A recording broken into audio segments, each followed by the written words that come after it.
มันเบิดเนาะได้3ชอบปีที่แล้วนี่ปีนี้ก็ไปปลูกหม่องเก่าหั่นบ่ปลูกมองเก่าแล้วก็ปลูกใส่กล้วยเลย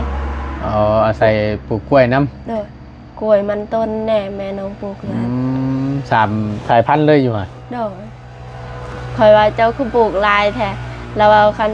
เข้ากี่ไร่เฮาก็ได้กินมันต้นมันต้นกี่ไร่เฮาก็ได้กล้วย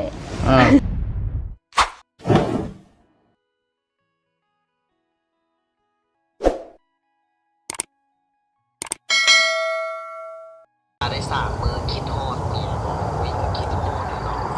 เป็นอย่างนี้บาดนี่เมียไปสหรัฐอเมริกาได้3 มื้อคิดฮอดเมียว่าซั่นก่อนอื่นพี่น้องกราบทักทายสบายดี FC เบิดสุขุสุคนเด้อพี่น้องเด้อบ่ว่าสิอยู่ในและก็ต่างประเทศก็ยินดีต้อนรับเข้าสู่ช่องประธานป้อง Channel คือเก่าเนาะพบเจอกันบรรยากาศคือเก่าพี่น้องเอ้ยมืดฟ้ามืดฝนคือเก่าเนาะผู้ดีมื้อนี้ทั้งมาตูนก็ได้เข้ามาหาทางน้องเพชรเพิ่นอีกรอบนึงเนาะอันนี้เพชรเป็นเพชรผู้สาวแล้วบัดนี้บ่แม่นแม่ห้างพี่น้องเอ้ยจังแม่นลายเพชรแท้ๆชื่อนี่ชื่ออันมงคลบ่พี่น้องเอ้ยไปก็อยากตั้งแต่เด้เนาะเดี๋ยวเข้าไปเยี่ยมยามทำข้าวเพิ่นก่อนเนาะทั้งน้องเพิ่นอยู่กับไผพี่น้องทั้งบ่ต้นก็บ่เคยเข้ามาจักเทื่อเนาะเห็นทางบอดี้เนาะแล้วก็ล่าสุดนี่ก็แม่นทางบ่เตียงบอกเข้ามาเมื่อวานนี่ก็ได้คือว่ามีของเซอร์ไพรส์น้องเพิ่นเนาะก็ดีใจน้ำน้องเพิ่นหลายๆพี่น้องเอ้ยเดี๋ยวถามมึงว่าเพิ่นอยู่กับไผแน่เนาะแม่นเฮือนหลังนี่แหละพี่น้องเอ้ยถามมาสุดทางบ่ต้นก็ได้มาพ่อเงินที่ทางขึ้นนี่แหละพี่น้องเนาะตรงข้ามก็เป็นป่ายางสวนยางคักก็ดีได้พี่น้องเลยฝนก็สิตกพอฝนเนาะมึงนี่ขอชมว่าพายุเข้าดีพี่น้องป้าโธ่ไปเดี๋ยวเข้าไปหาน้องเพิ่นก่อนอยู่กับไผ่ละบาทนี่พี่น้องเลยนี่บ่เฮือนจานลั่นเป็นเพิ่นอยู่กันจักคนเนาะแม่นละอึ๊บตัวแบ่คือตัวใหญ่เต้แบ่นี่แม่นี่คือ3ตัวแบ่ไผนี่แม่น้องเองโอ้มีแต่ตัวงามเนาะคือบ่เฮ็ดห่านให้มันล่ะฮะเฮ็ดห่านให้มันแม่เฮ็ดโต๊ะให้มันตัวเฮ้ยเนาะมันนอนเอิดแม่ก็ได้โอ้ยมันแบ่มันมักสะอาดได้โอ้กักนี่เด้มันไหลขึ้นเฮือนนี่บ่รุ่นนี้บ่มีฮักแล้วรุ่นนี่เนาะ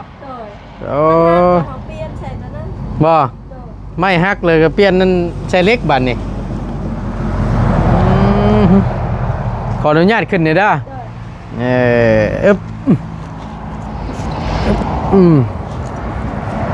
โอ้ยพี่น้องเอ้ยจับกำรูปปูเบิ่งนี่บ่แห้งเด้อนี่เนาะจับปูเบิ่งรูดจวดนี่เคยอยู่บ่นี่เคยอยู่บ่ตัวนี้เกือบตกเนาะเจ้าก็มาแนบไม่ไหมเอามาแนบไม่ไหมเอ้ยเนาะเอาสบายดีเด้อน้องเด้อสบายดีบ่ได้ไปทั้งใดมื้อนี่นะ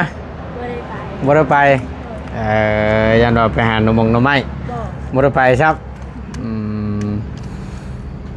ขออนุญาตพี่น้องเลยมาพี่น้องเลยฝนตกเนาะแต่ละมื้อ2 มื้อแล้วละนี่ไม่ให้เลยถามมาจะพูดได้ถามมากันเจ้าว้ามาจะพูดได้แคมทางบูเดี๋ยวบ่เคยเข้ามาจักเทื่อก่อนเชียวานนี่เนาะแคมทางนี่ซื้อเพชรบ่จันน่ะจักปีแล้วล่ะ19 ปี19 ปีเป็นพี่น้องกันกับน้องชัยเพิ่นนี่บ่พี่น้องทั้งพ่อแบบอันพ่อน้องกับพ่อเล่านั่นนะแล้วแม่ของพ่อเล่ากับแม่ของพ่อน้องนะเป็นน้องกันคิดก็ยังว่าเห็นแต่น้องชัยเว้าสุพังทั้งง่ายกันยังบ่เคยเข้ามาเทื่อเอามีกับขนมด้วยหลานเด้อขอบใจแล้วโดยนั่งพูดคุยกับน้องเพิ่นก่อนจักหน่อยนึงพี่น้องเอ้ยเนาะคือเจ้าซื้อเพชร19 ปีเนาะอายุเนาะเป็นญาติกันกับน้องไซพี่น้องเอ้ยอยู่น้ำกันตั้งเบิดทั้งมวลอยู่จักคนอยู่เฮือนนี่นะอยู่7 คน7 คนพุ อ๋อคืออยู่คือหลายคนแท้ เฮาเฮาลูกของแม่ก็5คนไล่รวมหมดพ่อกับแม่เลย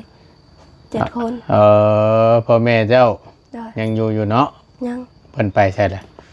พ่อกับแม่ไปให้ พ่อกับแม่ไปให้ โดย ส่วนลูกสาวนี่เฝ้าเพื่อน โดย เอ้ยเนาะเอากะมือไปมือบ่เนาะ โดย ฝ่าลงฝนตกน้ำแน่พี่น้องเอ้ยเนาะคือจังว่าช่วงนั้นเห็นลงไปเฮ็ดงานฉันบ่ ไปเฮ็ดแต่ว่าหานเจ๋งแล้วน้องก็เมื่อ ร้านอาหารเจ๊ง โดดยินว่าเตียงว่าคันแนวน้องเอิญนี่มันเขาเอิ้นว่าหานอาหารมันเจ๊ง อ่า แปลว่าเราเปิดหานแล้วบ่มีแขกเข้ามาหารเราแล้วเราก็เมื่อเลย เราเป็นคนเวียด ลูกค้าบ่มี บ่มี ขายเฮ็ดกับข้าวหยังน่ะเนาะ ขายต้มปลา ขายต้มปลา โดย เฮ็ดอยู่แถวไหน เมืองเซโปนนี่ เมืองชัยภูมินี้ โดย ห้านต้มปลา ต้มปลามันหลายบ้าน หลายบ่อนเนาะ เด้อ อยู่กันอยู่ใกล้กันบ่กับอันหยังก็ตุ่มโฮมบ่จำว่าอยู่ห้านนั้นไอ้เคยไปกินอยู่ หันมาโฮมบ่ มาโฮมหยังสักอย่างนี่แหละ โดยต ใกล้ อนอาหารนั้นเลย ตรงข้ามบ่ โดยหันมันมีป้ายสีเหลืองหั่นนะ เอ่อ ป้ายเบียร์ ฝั่งตรงข้าม โดย ฝั่งตรงข้ามทั้งนั้นข้างทั้งนี้เป็นหันค่าใหญ่ป่ะจ๊ะ แม่น แม่น อ๋อคำห้านนั่นเคยไปกินอยู่เทื่อนึง ว่า แต่ปีก่อนๆพูนต้มปลาคอเห็นบ่ แม่น ต้มปลาคอเนาะเคยไปกินอยู่เทื่อนึงพี่น้องเอ้ยบ่ตูนเคยไปกินอยู่ ต้มป โอ้ ลาคอแล้วก็ซินดาดก็มี เพราะเพิ่นปิดแล้วซั่นบ่ หานลาวน่ะเรายังเปิดอยู่ บ่ โดยแต่ว่าหานน้องอยู่นั้นน้องอยู่2หาน อยู่เรามี2สาขา เปิด2หม่องซั่นบ่ โดย เอ่อ มันหลายบ่อนนะแถวเซโปนนี่ บ่ โดยบ่อนเงินเดือนสูงก็มีบ่อนบ่สูงก็มี น้องเพชรอยู่หั่นได้เท่าไหร่เดือนเท่าไหร่ เดือน3 ล้าน เดือนหนึง3 ล้าน 3 ล้าน2 ล้านมาเนี่ย ข้าวน้ำได้กินอยู่น้ำเพิ่นนะ โดยกินน้ำลาวเลย ผักกระใสก็มันอยู่ในเพิ่นนั้น โดย ง่ายๆเฮาก็บ่ได้ใช้จ่ายหยังก็มีแต่เอาเหือแห้งนี่แหละสู่เนาะ บางมื้อก็มีเงินติป ได้อยู่บ่ ได้ มื้อเท่าไรล่ะเพื่อบางมื้อบ างมื้อได้1,000บางมื้อได้50 ไล่ข้อมือบ่เงินติ่ม บ่ ก็แล้วแต่แม่นบ่ เป็นตามเพิ่นสิให้บางมื้อเพิ่นให้เฮาก็ได้บางมื้อเพิ่นบ่ให้เฮาก็บ่ได้ ทราบว่ามื้อใดได้ก็แม่นโชคดีแน่ โดย เอ้ยพี่น้องเอ้ยเจ้าเป็ดอยู่นั่นได้จักเดือนล่ะ 7 7 เดือน โดย อืม ข่อยยังสิหาเวียกเฮ็ดอยู่แต่ว่า มันบ่มีบ่อนเฮ็ดแล้วเดี๋ยวนี้มื้อเขาเฮ็ดเฮือนข่อยเฮ็ดนั่น ขายเครื่องแถวตลาด เฮาบ่เฮ็ดอันนั้น บทถนัดบ่ โดย บ่ บ่เท่านั้นและอีกอย่างกินข้าวเองผัดเดือน3 ล้านน้องยันลูก เพราะว่าเฮาเฮ็ดเวียกแบบว่าเป็นเดือนเนาะและกินข้าวเองแน่บัดฮอดเดือนแล้วสิเอาให้แม่ซื้อข้าวอยู่เฮือนแน่เฮาสิซื้อข้าวเองแน่แล้วเฮาก็บ่เฮ็ด เงินเดือนสมมุติว่าเดือน3 ล้านบัดกินอยู่น้ำเฮาเนาะตั้งแต่บัดเฮาบัดแน่นอนแล้วพี่น้องเอ้ยกับข้าวกับน้ำแต่ละมื้อเนาะ เนาะ กับข้าวกับมื้อนี่ก็คือฮู้นั่นแหละแพงซ้ำเปิดเพื่อสิสิ้นเดือนสิ้นลาวมาอยากได้เงินฝากมาให้แม่ซื้อข้าวทั้งนี้ก็ย่ำบ่กุ๊บ โดย อ่า และน้องบ่เฮ็ด สิอยู่แต่หานอาหาร มักอยู่ร้านอาหาร พอได้อาศัยแบบว่าเพิ่นคำว่ากับข้าวกับน้ำอยู่น้ำเพิ่นเนาะยังว่าพอได้กินอยู่ในห้านเนาะ โดย เงินเก็บสมมติว่าไล่3 ล้านหรือว่า3 ล้านเต็มหรือว่าหักออกเขาเว่าถึงหักออกไว้ใช้จ่ายส่วนที่เหลือกับแม่นฝากมาทั้งบ้านนี้ โดย พอได้ซื้อข้าวติ ซื้อข้าวทั้งบ้านเนี่ย ม ฝากให้หลานเราซื้อข้าว บ่ โดยบางทีก็ไปเยี่ยมหมู่ หมู่อยู่ แบบหมู่บ่สบายนั่นนี่ขนาด อ่า ก็ใส่น้ำมันไปเยี่ยม อยู่ไสไปเยี่ยมอยู่ไส เดี๋ยวฮอดเอ้ยน้องนั้นเพิ่นทางเวียดเพิ่น ทั้งเวียด โดยก็ขึ้นเวียดตลอดในวันจันทร์นี่ก็สิไปดอง โอ้ยังมีงานแต่งอยู่เนาะ โดย เดือนนี้ก็ยัง เขาเอาผัว พี่น้องเจ้านี่บ่ โดยพี่น้องทั้งปู่ เอ่โอ้ยพี่น้องอย่าเฮ็ดได้บัดทั้งเวียดเพิ่นได้สิบ่ได้อันนั้นบ่อันบ่ได้มีเวียกเฮ็ดบ่ทั้งเวียดเพิ่น มีแต่น้องเว้าภาษาเวียดบ่ค่อยเป็นนะ ม แล้วย่ำเราสอนเวียกแล้วน้องยันมันยาก มันบ่คือคนลาวเฮา เขาเว้าภาษาเพิ่นเนาะ โดย ภาษาเวียดมันก็ค่อนข้างจะสื่อสารกันยากแน่ แต่อยู่หันน่ะเดือนหนึงคันเขาว่าคันเลี้ยงหมูนี่เดือนหนึง4-5 ล้านได้แล้ว ยิงหมู่ โดย อยู่ไส อยู่เวียด อยู่เวียดหมู่พันธุ์นี่บ่ โดย เออ เลี้ยงแบบว่าเฮาแบบอันขอโทษขออภัยว่า แบบอันขี้มูกหั่นน่ะเฮา อันนั้นเอาออกแต่คอกมันนะ เออเพิ่นให้เดือนหนึง5 ล้าน เด้อ เพราะไงตื่นมาตอนเช้านี่ก็เพิ่นเกลืออาหารบ่ เกลืออาหารอันละไม้อยู่หั่น อ๋อบ่เป็นหยังอ้ายก็เคยเฮ็ดคือกันอันนี้น่ะ เด้อ ว่าเรื่องเวียก เคยเลี้ยงได้อ้ายเคยเลี้ยงหมู นั่นแหละเขาให้เฮ็ดแต่น้องยานแบบเขาสอนเวียกนั่นน้องบ่เป็นภาษาเห็น ยันเขาเว้านั่นนี่นั่นน้องบ่เป็น แล้วน้องบ่อยู่แต่เวียกมีอยู่หั่น มันบ่มีอันผู้เพิ่นอันนั้นบ่คนลาวเฮาก็บ่มีบ่ บ่มี บ่มีเอ่อ คนมีแต่คนเวียดน้องเว้าเป็นอยู่แต่ว่าเป็นบ่หลาย พอได้น้อยหนึง เด้อ ว่าซั่นชั้นเนาะโอ้เลี้ยงหมูก็ได้คือกัน ได้ เพราะว่า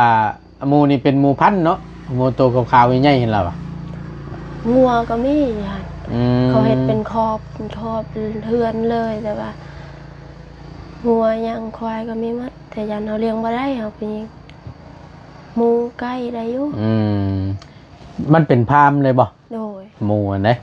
เป็นฟาร์มเลยเขาเฮ็ดแบบ ใหญ่ๆเลยมันบ่ ใหญ่ๆกลางป่า เอา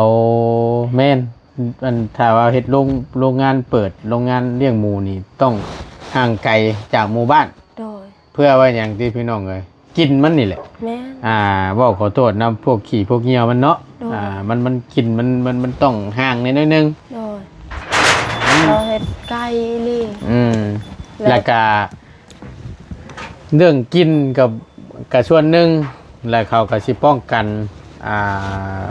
เกี่ยวกับโรคถ้าว่าโรคเขานี่ก็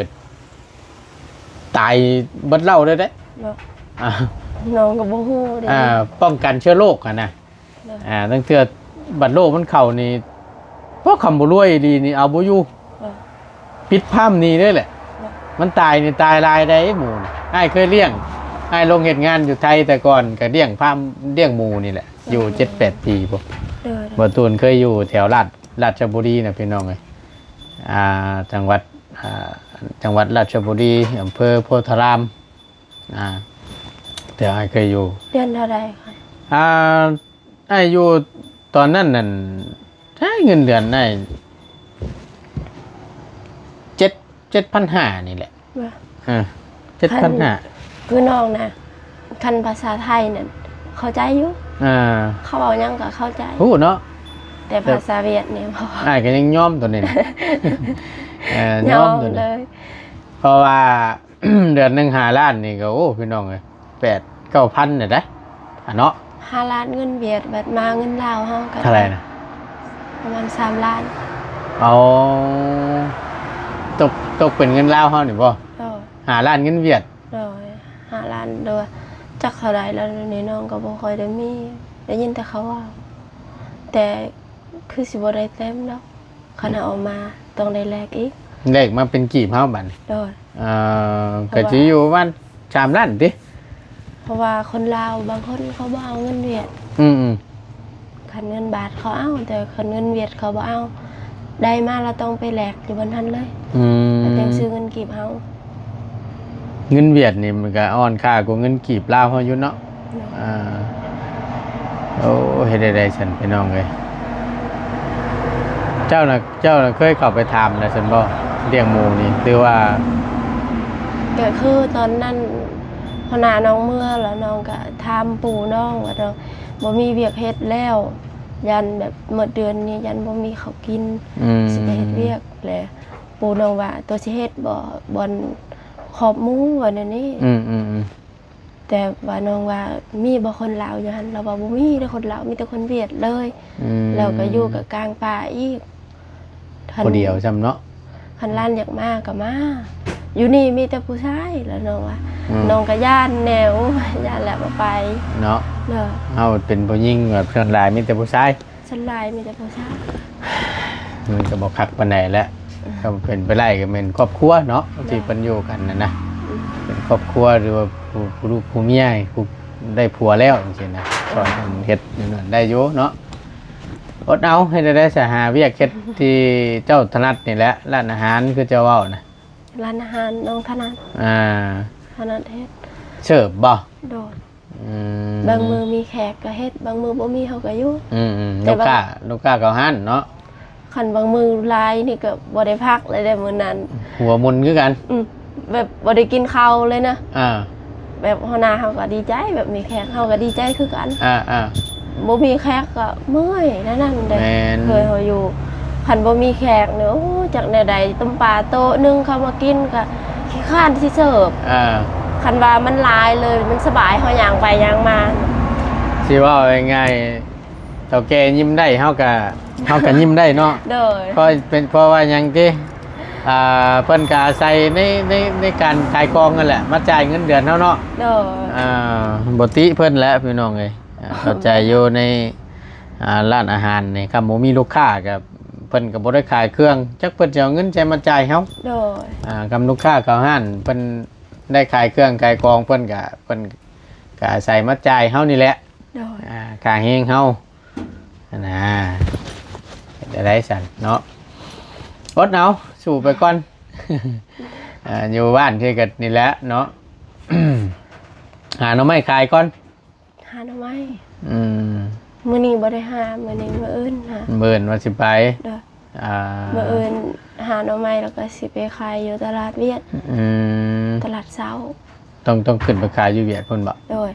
ขายอยู่ลาวเฮาก็ได้อยู่พุ่นน่ะมันขายถุงเท่าใดอยู่พุ่นเขาซื้อเป็นโลซื้อเป็นโลนึงเท่าใดนะมันโล 2,000 3,000 ต่อโลนึงนะหน่อไม้บ่หน่อไม้ยังหน่อไม้อยู่ตามน้ำเสนเขาก็ซื้อหมดใครอยู่ฉันเนาะมีตัวหาตัวนี้แล้วไปก่อนทั้งพ่อทั้งแม่เพิ่นก็ไปให้ค่ำแล้วเพิ่นมาประมาณ6 โมง 5 โมงประมาณแล้วจะชอบจักเป่าแต่ละปีเฮ็ดเขาให้นั่นน่ะขออนุญาตถามปีกายเนี่ยได้3 ซอบฮะ3 ซอบ3 ชอบมันให้มันบ่กว้างแม่นบ่ล่ะหรือว่านั่นน่ะได้แต่เฮือนน้องนี่ฮอดทางมันบ่มีดินเลยดินมีแต่ว่าแบบมันบ่ค่อยได้งามดินเดี๋ยวนี้แบบว่าเฮาปลูกลุๆเดี๋ยวมันเบิดเนาะได้3 ชอบปีที่แล้วนี่ปีนี้ก็ไปปลูกหม้องเก่าหั่นบ่ปลูกหม้องเก่าแล้วก็ปลูกใส่กล้วยเลยอาศัยปลูกกล้วยนำกล้วยมันต้นแน่แม่น้องปลูกเลย3 สายพันธุ์เลยอยู่อ่ะค่อยว่าเจ้าคือปลูกลายแท้แล้วเอาคันเข้ากี่ไร่เฮาก็ได้กินมันต้นมันต้นกี่ไร่เฮาก็ได้กล้วยโอ้ยพี่น้องเอ้ยเนาะเข้า3 สอบข้าวเปลือกเท่านั้นบัดชีเป็นข้าวสารแล้วนี่มันสิได้อยู่บ่สอบนึงบ่ได้บ่ฮอดจำเนาะอ้ายว่าบ่ได้เพราะว่าเขาให้นี่ชวนได้ก็คือเห็นนั่นแหละพี่น้องเอ้ยมันบ่เต็มมิตรเต็มหน่วยว่าซั่นซะเนาะชวนได้มีแต่ข้าวดิบหรือว่าข้าวมากกลางนั่นน่ะพี่น้องเอามากะตำบางที มันบ่ได้แดดนั้นช่วงเดือนเก่านะเข้าแบบมันเป็นไว้อะ อืม เอาไปอันนั้นน้ำไฟฮันจักแนวใดเขาเอิ้นภาษาลาว เป็นรถไผ่อ่ะบ่ เป็นรถ ตากอยู่ในไผ่เห็นบ่ให้ตากให้มันแห้งมันหมั่งนะ โดย เอ แล้ว อ เราจึงเอามาตำแล้วกินคันช่วงเดือน11 12มันมีแดดก็ตากแดด อืม คันยังเขา อืม แต่เดือนนั้นก็3 ศอกก็หมดแล้ว เนาะ ได้ บางคนเป็นคนหลายซ้ำ ปีกายนี่ใครนะอย่างใด3 ศอกปีนั้นแม่น้องเฮ็ดไห้นะบ่ได้เลย เข้านะ ปะไห้เลย มันเป็นอะไรเนาะ ก็คือแบบเขานางงามอยู่แต่ว่ามันติดกับป่าดงเฮ็ดแล้วมดนูมดนกกินนะ เอ่อนกหนูเอาไปกินเบิดแหละ โดยมดไห้เลย ใช่พี่น้อง กิน เลย บ่ได้ซ้ำได้ก็ย่างนึงแม่น้อง สิว่าแล้วก็เขาเอาไว้เฮ็ดกระปุกนี่กันยังบ่มีซับ บ่มีไปขอน้ำเขาอีก อืม แม่น้องไปขอน้ำเขาอีกไปขอน้ำน้าสาวน้าบ่าวอยู่บ้านอะไรน้อยอะ โดย แล้วเอามาปลูกอยู่นั่น เนาะข้างในดิฉะนี่โอ้ตายแล้วพี่น้องเอ้ย นั่นแหละแล้วแม่น้องปลูกทั้งมันต้นแน่ดินน้องก็มีอยู่3 บ่อน อืม แล้วปลูกมันต้นไปยืมเงินเข้า6 ล้านแล้วเอามาใส่ล้านหนึงแล้วยังติดหนี้5 ล้าน อืม และสิไทยดินผัดปีกายนี่มันบ่ค่อยได้มีราคามัน อืม ขายบ่ได้ซ้ อืมมีเจ้าน่ะดินมีอยู่3หม่องซั่นบ่ ำโดย กว้างอยู่บ่แต่ละหม่อง กว้างอยู่นี่เทิงเฮือนนี่ เทิงเฮือนแล้วก็มองอยู่ภูพุ่น อ่า แล้วก็มองกลางๆนี่ อ่า ปลูกกล้วยหมดแล้วเดี๋ยวนี้ บ่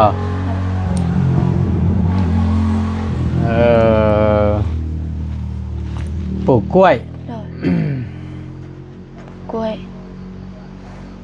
ปลูกมันต้น2 อย่าง 3 อย่างแล้ว มันต้นนี่ก็หลายแต่บ่ บ่หลาย ว่าแต่ว่าเขานี่มันบ่ได้เนาะแต่ละปีเนาะ บ่ได้ บ่กุ้มอยู่กุ้มกิน มันต้นก็ลุกนะ โลเท่าใดเพิ่นนั้น โลปีกายนี่โล900 บ่ฮอดพันกีบจัก บ่ฮอด 900กีบ เออ บ่ฮอด 1,000 กีบมาซัก 900กีบ เนาะโอ้พี่น้องนี่สิว่าแนวใดแต่ละปีบัดมันเบิดละหาใช่ซั่นเนาะ น้องไปหาจ้างแถวเมือง